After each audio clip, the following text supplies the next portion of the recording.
Muy buenas tardes, amigos de Portavoz, un rayo de luz tras la verdad. Como cada viernes, a partir de las 6 de la tarde, Juan Pablo Ortega y José Hugo Sabieses, con los comentarios, las informaciones, los análisis de los acontecimientos que ha ocurrido en este país y en el mundo. Juan, ¿cómo está tu agenda para hoy? Bueno, hay muchos temas, como siempre, la agenda sigue caliente. En este caso, podemos comenzar por la parte internacional, donde al señor Trump, la Cámara de Representantes de Estados Unidos le limitó los poderes para él iniciar o continuar con su guerra contra Irán. Algo que es un golpe para ese grupo encabezado por Trump, Herschel y su ministro, como el secretario de guerra, como él le puso, le cambió de secretario de defensa a secretario de guerra, y el señor Narco Rubio, que han puesto al mundo.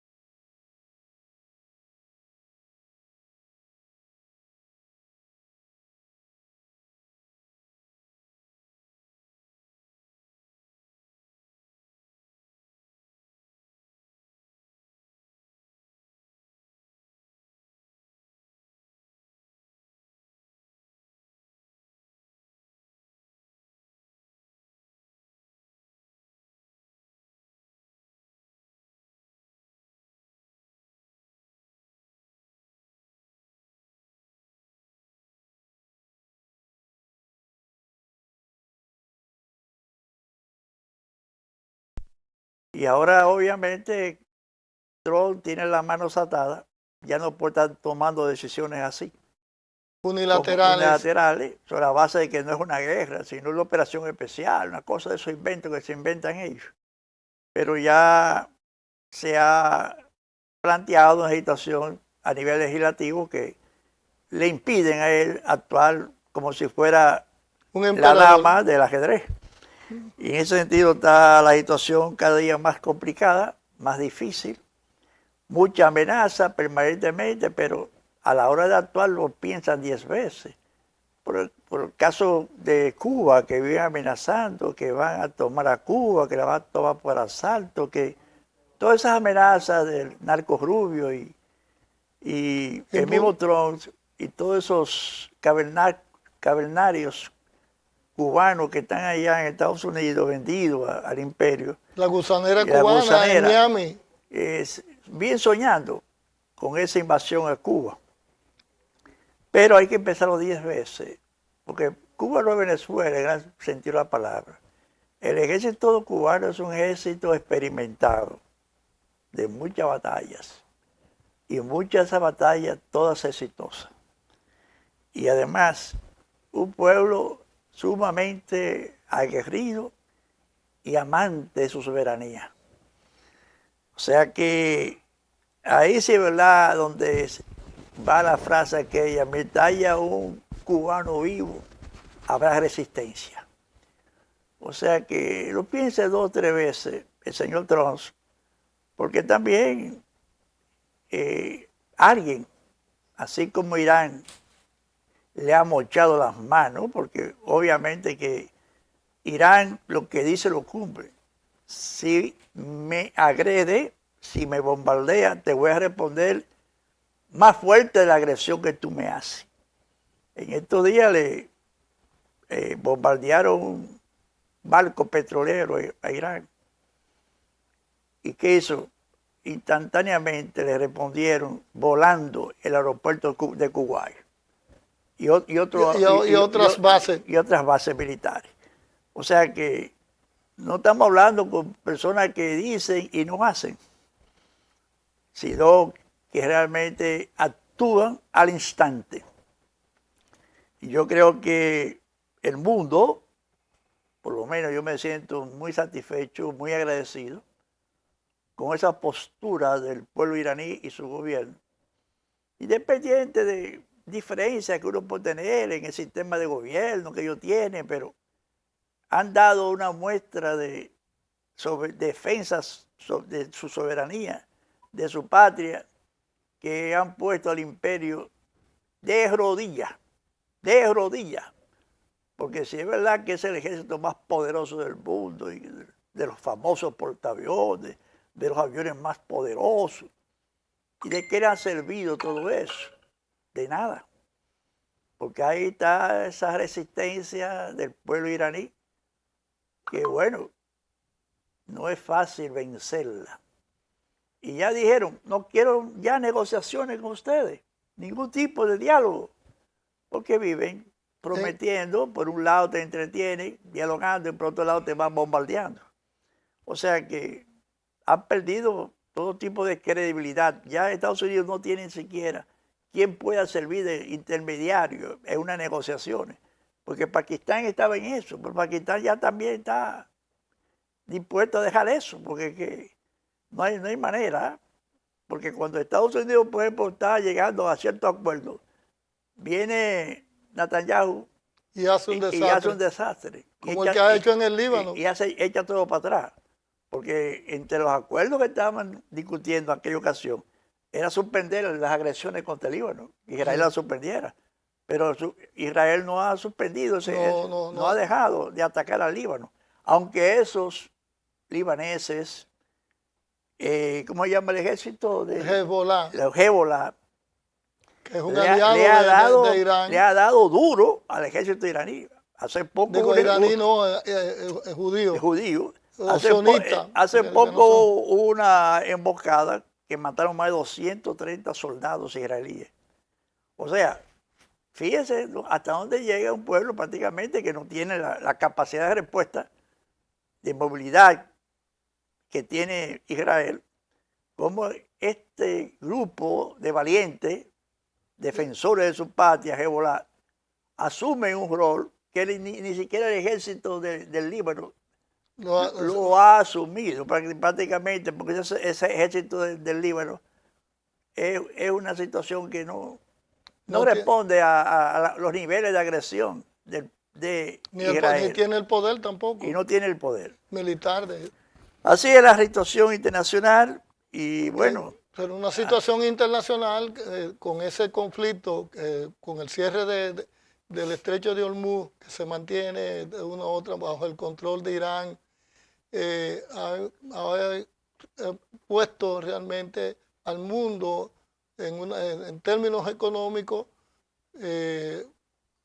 prácticamente en una situación casi de recesión económica, producto de esa crisis provocada por Estados Unidos e Israel con su aventura de guerra, de agresión contra Irán. Y eso, como se dice, se ha revertido en contra de ellos, porque la popularidad del señor Trump y la situación a nivel mundial en contra de los sionistas, principalmente de Netanyahu, ha dado un vuelco muy diferente a lo que ellos pensaban, porque el rechazo y la popularidad de Trump en Estados Unidos ha bajado por alrededor de un 30% de aprobación en la población de Estados Unidos. Y el caso que comentábamos al inicio, la decisión de la Cámara de Representantes, donde demócratas y republicanos se pusieron de acuerdo para limitar los poderes de este señor para iniciar una guerra contra Irán, es una evidencia de que realmente esa aventura le ha salido el tiro por la culata. Y es por eso que nosotros criticamos la política exterior de nuestro gobierno, porque es que usted no puede echarse más de la mitad del mundo en contra por tal aliado a un país que está en descenso, donde el imperio norteamericano ya está en descenso. En declive. En declive. Lo demostró con ese viaje, esa amplia delegación de los más ricos empresarios del mundo, como aquí te traigo lo que es nuestro poder económico. a China. A China, aquella reunión que tuvo con Trump. Un ridículo fue lo que hizo. Y lo que fue hacer un ridículo. Y entonces yo entiendo que ya, o sea, ellos pueden expresar su bravuconería con lo que ellos le llaman el patio trasero. Con lo más pequeño. Porque ellos ya se han declarado que un funcionario del Departamento de Estado en una conferencia no calificó de patio trasero de ellos.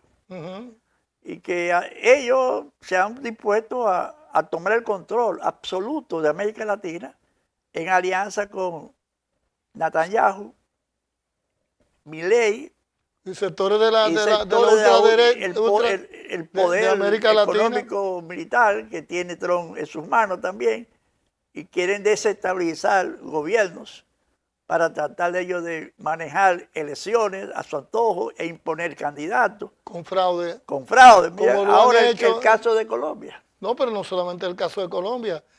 El caso de Honduras. El caso más reciente, anteriormente en Ecuador, que fue un fraude.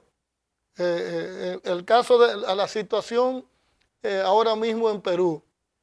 Lo que pasó y está pasando en Bolivia, con un gobierno de derecha, que son parte de los aliados. Que parte de esa agenda estratégica de tomarse a América Latina para hacer grandes negocios. Y en Chile, el caso chileno, que tiene una revuelta también estudiantil. Nunca había visto tantos estudiantes tirados a la calle, enfrentando a los carabineros, que sorprendidos quedaron de ver tantos y tantos miles de estudiantes, no solamente del sector público, sino privado, enfrentando las políticas neoliberales, o sea, del actual derechista que está en el poder en Chile. Que es un seguidor de Pinochet. Así es. Un seguidor de Pinochet. O sea, que no se va a hacer fácil a estos derechistas que están gozando por esta ola que hay de derechismo en el mundo. No se va a hacer fácil. Va a venir una respuesta de las fuerzas realmente revolucionarias, progresistas. No, y del pueblo. Los mismos pueblos que por sí despiertan. Mire, el pueblo colombiano, esa juventud está tirada a la calle, defendiendo el derecho a la vida, como le llaman ellos. Porque lo que vende... El candidato de la ultraderecha. Y Iván, ¿qué llama? No, Iván Cepeda es el candidato. El candidato no, el candidato de la ultraderecha. El candidato, me refiero, el candidato que el pueblo quiere, y le han hecho un fraude para impedir que ganara en primera vuelta, pero ya todo se ha desmantelado. Petro ha hecho toda una investigación. Una denuncia. Una denuncia, y tiene pruebas suficientes para demostrar que ese 1,5 millones que le llevó el candidato de la derecha. No le llevó 1 millón, o sea... ¿Casi 2 millones? No.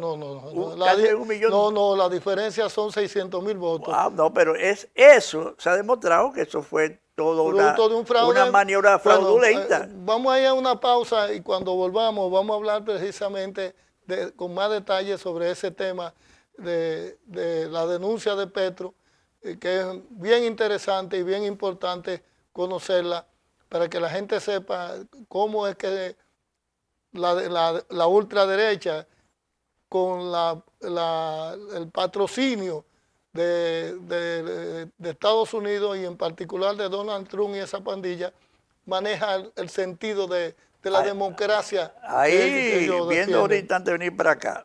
Vamos a una pausa y volvemos con... Petro le dijo de todo a Trump. El gobierno del presidente Luis Abinader avanza con determinación hacia el futuro energético con la inauguración de Manzanillo Powerland, incorporando 414 megavatios al sistema nacional, fortaleciendo así la estabilidad eléctrica y abriendo nuevas oportunidades de progreso en la región noroeste. Un cambio que se siente, un futuro que ya está aquí, al alcance de cada dominicano.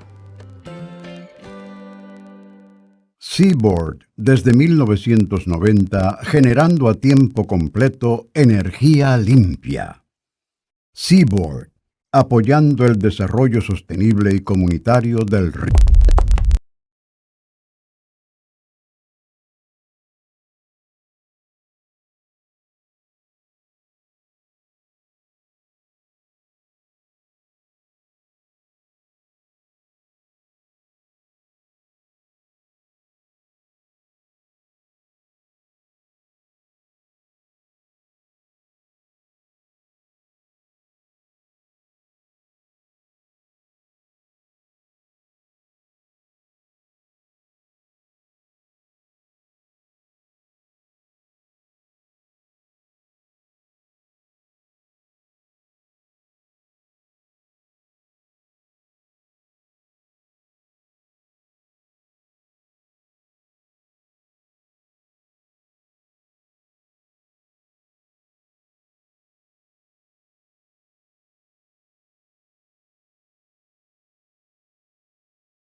Banreservas, firme aliado del turismo dominicano.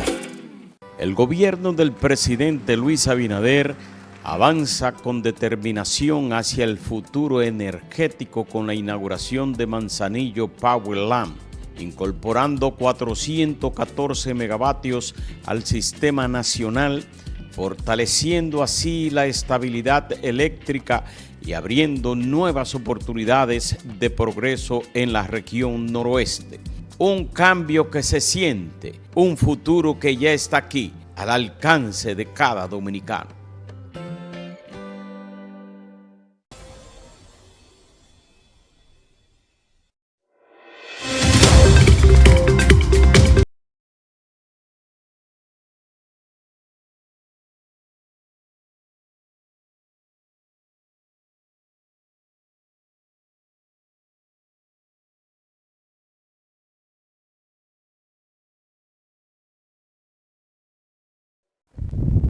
Continuando con los comentarios que habíamos iniciado en el capítulo anterior, habíamos hablado de la situación electoral en Colombia. Resulta que el presidente de Colombia, Petro, hizo una denuncia, Gustavo Petro, después de celebrados los comicios el pasado domingo, donde decía que no reconocía los resultados que se habían publicado por una serie de razones. Me voy a permitir, y me disculpan, leer parte de lo que decía el presidente Petro a propósito de lo que ocurrió en Colombia. Decía Gustavo Petro lo siguiente: presento las bases comprobadas del posible fraude que puedo entregar a autoridad competente. Dijo que no reconocí los datos del preconteo del software de los hermanos bautistas porque tengo datos. Mi compromiso con mi pueblo y el amor a mi país por el que he luchado toda mi vida hace que arriesgue todo al transmitirlo y lo voy a hacer en este momento. El registrador se negó permanentemente a entregar el código fuente, que era el requisito básico de la transparencia electoral. Lo hice porque por sentencia plena del Consejo de Estado del 2018 se declaró ese software vulnerable desde dentro y desde afuera. Ante mi denuncia sobre que el software fue modificado en días en los que por norma legal debería mantenerse quieto, el registrador dijo que era imposible. Esto solo indica que la registraduría no tiene control del software, como ya sabíamos. El software sí fue modificado y 2 veces. El 26 de mayo del 2026, la primera modificación ocurrió a las 1:21:35 pasado meridiano y la segunda a las 7:21:13 pasado meridiano. La modificación consistió en modificar el censo electoral y el número de puestos y mesas. El diario El Tiempo logró descubrir solo la modificación de mesas. La cuantía de la modificación es la siguiente. Censo oficial, esto es importante, 41.421.973 votantes. Esta cifra fue cambiada en Divipol por el software de los hermanos Bautista el 26 de mayo del 2026, 5 días antes de las elecciones, en la siguiente cantidad: 42.307.373. La diferencia es de 85.400 nuevas cédulas que no se inscribieron en la fecha legal. También se variaron los puestos de votación, aumentándolos de la siguiente manera: de 13.742 oficiales a 14.438 en Divipol, software de los hermanos Bautista, diferencia 696 puestos de votación. Esto da un cambio en el número de totales. Mesas oficiales ya escritas, 120.527, pero en Divipol de los hermanos Bautista, quienes son los que hicieron el conteo, hay 122.020, con una diferencia de 1.493 mesas adicionales que no posiblemente no han sido escrutadas. Puedo probar ante autoridad competente estos hechos. En el conteo de votos de los hermanos Bautista aparecen 5.300 mesas con más de 300 votos en el día, que es la cifra que máximo pueden votar en las horas de elección. Muchas llegan a 700 votos. En esa mesa es donde se ubica la ventaja de 635.000 votos con que Abelardo supera a Cepeda. Entrego el dato completo de las 5.300 mesas.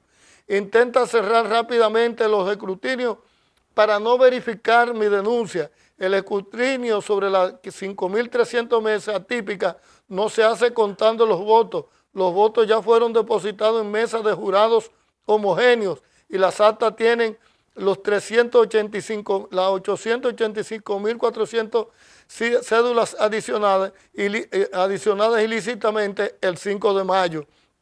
El día de elecciones, muchísimos jurados fueron cambiados. El escrutinio debe examinar si los votantes están en el censo oficial, que se cerró 2 meses antes de las elecciones. Si no están, es porque no son sufragantes reales. Si no se hace esta operación y cierran los escrutinios, pasará este tema a la justicia, pero no será determinado ahora mismo. Le solicito al registrador que por el principio de transparencia se examinen las 5.300 mesas que publicamos y le entregaremos. Eso fue la denuncia de cómo se orquestó el fraude en las elecciones del pasado domingo 31 allá en Colombia, que le da una ventaja relativa ya señalada de 600.000 y tantos votos al candidato de la ultraderecha. Lo que hicieron en Honduras también. Exactamente. O sea, y lo que quieren ahora hacer también en Perú. Correctamente. Y bueno, o sea, ellos es a la mala. O ganamos, no vamos a perder, es a ganar. Como sea. Como sea. Que fraude, que diga lo que vamos a imponernos. Entonces, en una situación así no podemos seguir viviendo en un mundo manejado de esa manera. eso es rompiendo todos los cánones internacionales, todos los grandes acuerdos, todos los derechos fundamentales internacionales, o sea, y la soberanía y la ya, voluntad popular. Es tan así que ya mismo Trump, en una declaración recientemente, dijo que él era un dictador. O sea, ya él mismo se autodefine como un dictador. Como lo que es. Como lo que es. Entonces, da pena. Aquí en el país y otros países de América Latina, que uno encuentre gente que siguiendo ese troglodita, ese pedófilo, eso es, y gente cristiana, ortodoxamente cristiana, que van incluso a rezar a su despacho por su salud, para que él gane elecciones. Oye, esto es terrible lo que estamos viviendo en este mundo. Esto da asco.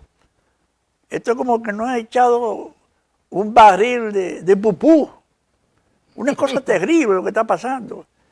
Y yo creo que por lo menos nuestro pueblo dominicano, que yo apelo a la dignidad, a esa fuerza revolucionaria que se expresó en abril, a esos trinitarios que nos dieron nuestra independencia, a ese gran Luperón que nos dio la independencia de la restauración, la rescató, la restauración de la República, a todas esas grandes jornadas patrióticas nuestras, a todos esos grandes valientes que defendieron la patria cuando estuvo en peligro. Yo apelo todavía a esa generación.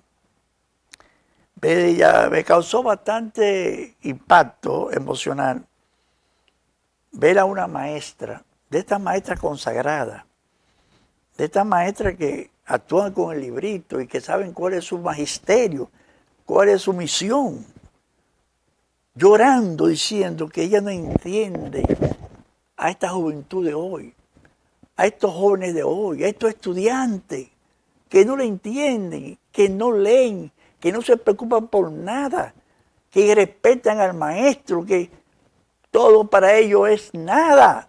O sea, que es como que le han achicharrado el cerebro. Ella decía, llena, en llanto, ella indignada por lo que está viviendo ella como maestra, frente a alumnos que ella dice que no, que es como tú hablarle a robots, a muñecos que están sentados ahí, porque no piensan. Y bueno, esa es la situación que estamos viviendo y que ojalá que en este país haya un despertar de esa conciencia de abril, de esas épocas donde nosotros nos pusimos en América Latina y en el mundo como un país digno, una nación respetuosa de nuestra soberanía.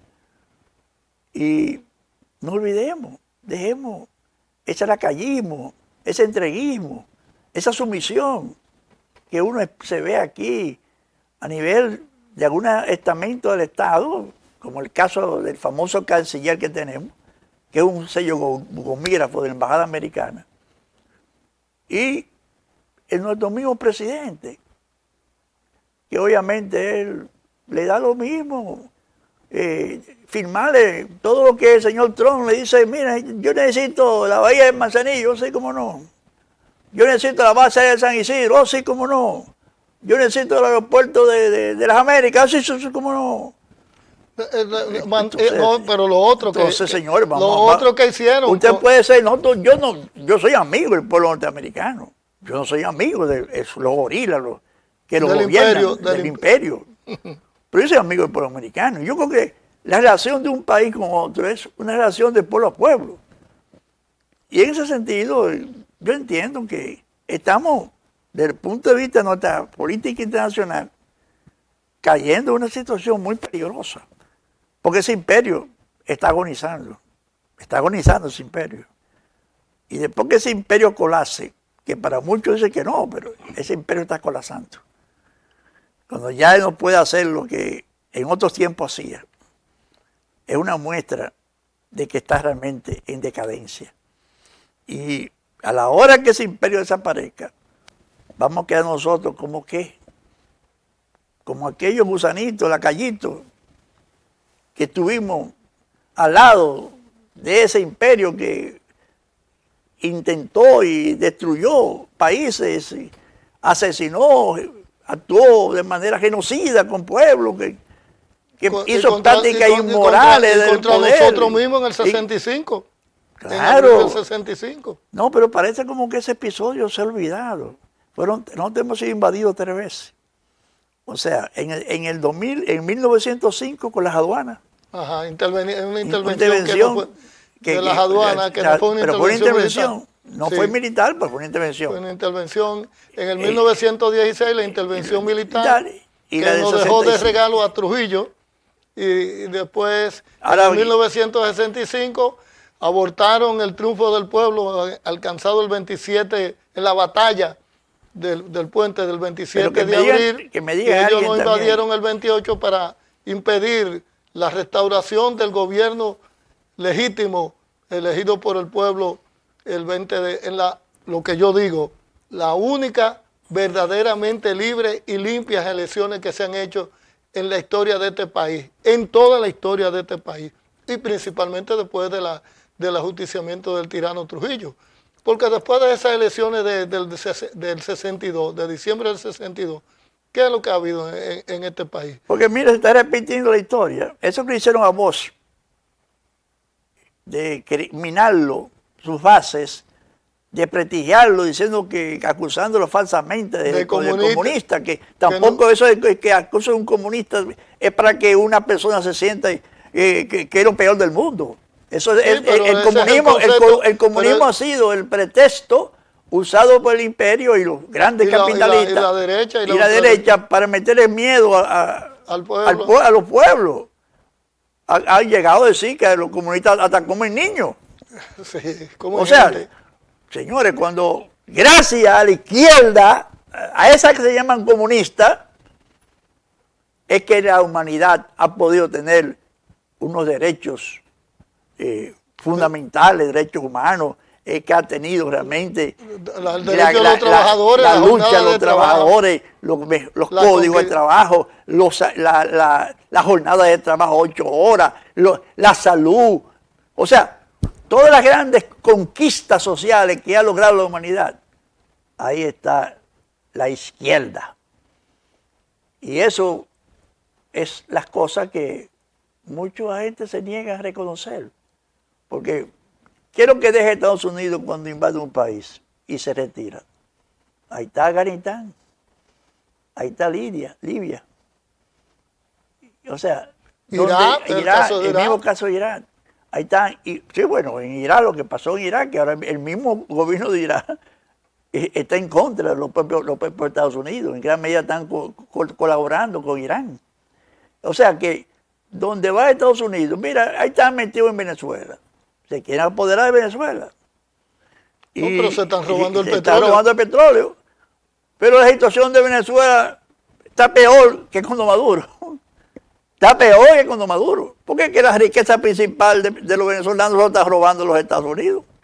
Pero no le han quitado la gran deuda, las grandes sanciones económicas, la cantidad de oro confiscado que tiene Venezuela. Todavía no se lo han devuelto. Entonces, ¿a qué va Estados Unidos un país? Es a saquearlo, a robarse su riqueza. Eso es lo que históricamente han hecho. A robar su riqueza. Entonces aquí hay un grupo de paniaguados, de gallaretas, pagados por el mismo imperio. De lacayos. De lacayitos, lambemedia, chupamedia, chupabota. Usted lo oye hablando y defendiendo toda esa vagabundería. Y obviamente, por suerte, que gracias a este pueblo tenemos espacios como estos, donde tenemos que decir abiertamente lo que sentimos, desahogarnos muchas veces de todas estas podredumbres, todas estas situaciones que uno ve, que le huele más al todo. Ahora mismo el Senado, el Congreso acaba de aprobar 600 millones de dólares más. Para supuestamente financiar obras en Bávaro, de acueducto, etc. ¿Pero para quién esas obras de Bávaro? Eso es para los ricos de Bávaro. Exactamente. Eso es para beneficiar. El famoso turismo. Eso es para beneficiar la famosa importación, o sea, las facilidades que aquí están dando a los inversionistas que quieren inversionistas entre comillas, invertir en turismo. Son 15 años sin pagar impuestos. Y además de eso, el gobierno le hace las calles, las avenidas, los acueductos, toda la infraestructura. Estamos vendiendo el país, lo estamos regalando al mejor postor, o el más mal postor, lo estamos entregando al país. Así quieren entregarle también la mina de San Juan. Ya en Barahona el domingo hay una manifestación. Sí, vamos a comentar sobre eso. Pero vamos a hablar sobre la situación en la próxima entrega. Vamos a la segunda pausa para venir con otros comentarios. El gobierno del presidente Luis Abinader avanza con determinación hacia el futuro energético con la inauguración de Manzanillo Power Lamp, incorporando 414 megavatios al sistema nacional, fortaleciendo así la estabilidad eléctrica y abriendo nuevas oportunidades de progreso en la región noroeste.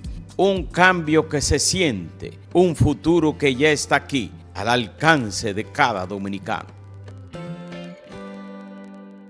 Seaboard, desde 1990, generando a tiempo completo energía limpia. Seaboard, apoyando el desarrollo sostenible y comunitario del río.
Banreservas, firme aliado del turismo dominicano.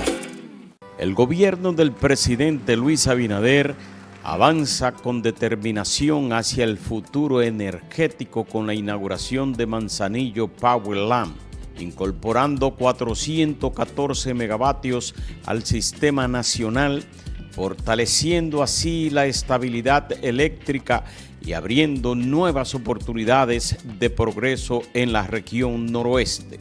Un cambio que se siente, un futuro que ya está aquí, al alcance de cada dominicano.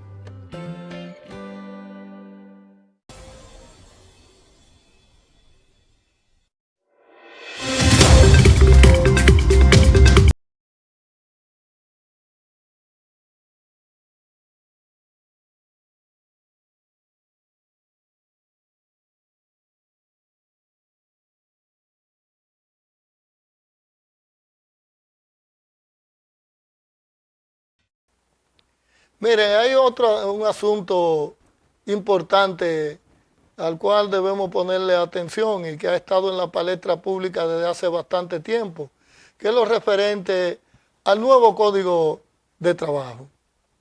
Que resulta que después de un gran tiempo discutiendo entre el sector sindical, el sector empleador, en este caso patronal, y el gobierno, en ese diálogo tripartito hubo una serie de acuerdos, entre ellos el asunto de la cesantía, a la cual se oponen los señores patrones, la patronal en este caso del país.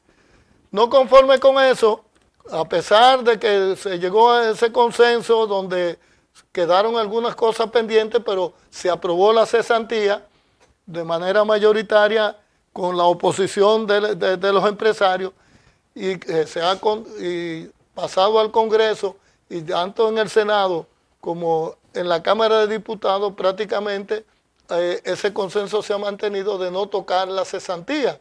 Sin embargo, esta semana hemos visto varias situaciones bastante preocupantes. Por ejemplo, vimos al señor Marrancini, presidente del CONEP, planteando que había que reunirse nuevamente, producir una nueva discusión, desconociendo lo que se había acordado de manera democrática en el diálogo tripartito y que ha sido asumido hasta ahora por la mayoría de los miembros de la Cámara de Diputados, las fuerzas que componen ahí, tanto el PRM, el PLD y la Fuerza del Pueblo y otros grupos que están ahí, que han apoyado y decidido no tocar la cesantía. Sin embargo, es preocupante que en el día de antes de ayer, miércoles, en la Cámara de Diputados dejaran sobre la mesa precisamente el código para supuestamente discutirlo en el día de hoy, que no sabemos a esta hora realmente si se produjo alguna discusión al respecto. Pero hay toda una conspiración que incluso hay una denuncia que envuelve y señala al presidente de la Cámara de Diputados como en una situación de componenda con los sectores empresariales para boicotear precisamente la aprobación del código con la cesantía. Ese es un asunto que llama preocupación y que debe mantener a los sectores trabajadores vigilantes y lo mantienen en pie de lucha ante los intentos de vulnerar ese acuerdo que se han. Nosotros esperamos que definitivamente en la Cámara de Diputados se apruebe el código tal como fue sometido por la comisión que lo discutió de esa Cámara y como se aprobó hasta donde sabemos en el Senado.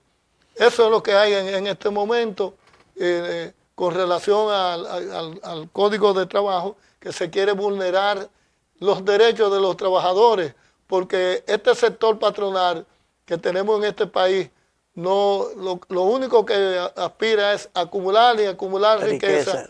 Y no le importa realmente la situación de los trabajadores, las condiciones de vida de ellos con sueldos de miseria, que es lo que la mayoría de estos empresarios pagan en sus empresas, con subterfugios que ellos utilizan con la componenda de los gobiernos de turno que hemos tenido hasta este momento. Bueno, eso es un caso ya que se me parece mucho al famoso Código Penal, aquel que duró como 20 años brincando y saltando de una cámara a otra, y que finalmente a todo vapor lo aprobaron. Ahí veo a los médicos protestando, preocupados, porque bueno, dicen los médicos que ese código que se aprobó lo pone en agitación prácticamente a ellos. Lo criminaliza. Sí, claro, porque cualquier persona que se le muere un paciente a un médico puede acusarlo de malas prácticas y cosas, y si es un caso de una embarazada y pierde el niño por situaciones que no tienen que ver con abortos y nada de eso, pero provocados, pueden ser acusados también y las condenas son altas. O sea, entonces estamos en una situación preocupados y están pidiendo que antes de que se comience a aplicar ese código, se trate de revisar esa situación. Entonces, lo mismo puede pasar ahora con el código de trabajo. Con el código de trabajo, y lo están tirando allí, tirando aquí, que sí, que lo oyen los ligadores, no vamos a permitir que se toque la cesantía, que este asunto, los preavisos, son conquistas logradas por la clase obrera, etc. Por mucho teatro. Y a la hora que se va a discutir, se va a tomar la decisión, usted ve que muchos brazos se levantan, que ustedes se van acá, pues este fue que dijo que estaba en contra de que se quitara la cesantía. Y así que funcionan también las cosas aquí en el Congreso. Y obviamente parece que hay toda una ofensiva al sector patronal de nuevo por tratar de quebrar la decisión, la posición de muchos legisladores de no aceptar que se le toque a esa grande conquista de la clase trabajadora. Tenemos también que hablar sobre la marcha del domingo en Barahona. Sí, de la región Enriquillo. La cual es en defensa del medio ambiente y en contra de la minería. En Barahona hay una situación bastante delicada con relación a la contaminación ambiental, bueno, yo he visto algunos reportajes de cómo la explotación de una mina de caliche, o de yeso, perdón, que una empresa multinacional ha estado explotando desde hace muchísimos años y está haciendo, no solamente contaminando, sino afectando la salud de los pobladores de la Perla del Sur. Y este domingo hay una gran marcha de la región Enriquillo en contra no solamente de la minería, sino en contra de la depredación ambiental que se ha estado llevando a cabo por esa empresa y otras, como una empresa que controla el anterior central azucarero de Barahona, y que de una u otra manera afecta también a los pobladores y al medio ambiente, porque han estado depredando tierra y bosque y hasta los manglares. Hay serias denuncias hechas por bueno, nosotros en una ocasión traímos aquí al compañero Leo Mercedes, que es uno de los activistas sociales de Barahona y ambientalista, que encabeza precisamente ese movimiento que promueve esa actividad. Sí, porque lo quiere presentar como que estos pueblos que se oponen a que se exploten estas minas, que son pueblos que viven en una situación de pobreza. Entonces hay unos teóricos que dicen por ahí justificar que como se quiere seguir siendo pobre si usted tiene detrás en su espalda una mina de oro. Pero el problema no es ese. El problema es que la explotación de esos minerales te destruye la flora, la fauna, los ríos. Entonces, ¿cuál es lo que ha estado pasando en Barahona con esa mina de yeso? No, y entonces tú me dices, ¿cuál ha sido también la inversión? Y el beneficio. El beneficio que esas comunidades cercanas a esas minas han recibido. Porque yo veo a Sánchez Ramírez con toda esa explotación minera que tiene en todo su entorno. Y yo no veo rascacielos ni grandes desarrollos. El mismo Sánchez Ramírez de 20 años atrás. Peor. Entonces, si por lo menos el mismo Bonao que escuché a un teórico, de esos periodistas, el primer teórico, alabar a Falcon Bridge, porque hizo grandes aportes a Bonao. ¿Pero cuáles son los aportes? Digo, un barrio que hizo, que está asunto por los trabajadores. Pues, pero señores, analicen ustedes cuál fue la grande ganancia que la Falcon Bridge sacó de esa mina. Y qué boronita fue que le dieron a la población. Porque si usted me dijera que, oye, no, espérate, es que estos inversionistas, cuando llegan a un pueblo y van a explotar una mina, todo el entorno urbano se ve un gran desarrollo. Pero no se ve nada. Al contrario, lo que dejan es más miseria, enfermedades, aguas contaminadas. Entonces, que sigan esas minas ahí intocables, porque más vale la salud de la población, más vale el agua potable, más vale proteger nuestra flora, nuestra fauna, que los milloncitos esos que puedan regalarle a esos pueblos vecinos de esas explotaciones mineras.